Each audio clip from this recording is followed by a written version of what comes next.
છો મિત્રો? આજે હું અંકિતા ધોરણ 8 આરંભ કરવા માંગુ છું. દોસ્ત, હું ગુજરાત છું. જેના મેળામાં રાજવીનો મેળો લાગે ને એ ગુજરાત. જ્યાં પૂનમની પાછળ પાગલ થઈને અફીણી આંખોના ગીતો ગવાય ને એ ગુજરાત. હું શિમલા મરચાના લાલ ચટક રંગનું ગુજરાત. ઢોકળા જેવું નરમ ગુજરાત ને ગાડાની ધૂસરી જેવું નક્કર ગુજરાત. હું શિક્ષણ મારતી વખતે યુસુફ પઠાણના ફૂલી ગયેલા કાંડાની નસમાં રક્ત બનીને વહું છું ને દામોદર કુંડની પાડીએ ગિરનારી પર્વતના સોનેરી ઉજાસને કેસર ઘોળતું હું જ નરસિંહનું પ્રભાત્યું છું. દોસ્ત, હું ગુજરાત છું.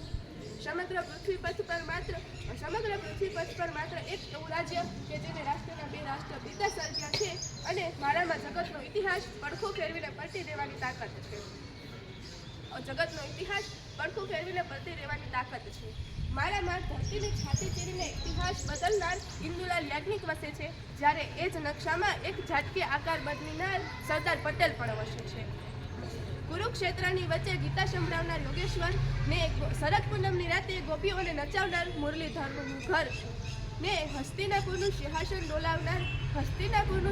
ડોલાવનાર સુદર્શન ચક્ર ને દ્વારકાધીશના સુવર્ણ કળશ પર ફરફરતી 52 ગજની ધજાનો ખોશો છું. આખા એશિયામાં સંભળાતી ગિરનારી સિંહની ગર્જના છું હું અને ગરમા ગરમ કાઠિયાવાડી રોટલાની બાજરી છું અને અંતમાં ખંત ખમીરને ખુમારી જેના રક્તમાં વસે છે શાબર સોમનાથ અને જેની ઓળખ છે આવા બંક બળવાન એની બહાદુર ગુજરાતી છીએ અમે. ન હેલ્મેટ પહેર્યું ન પહેરશું તાકાતથી.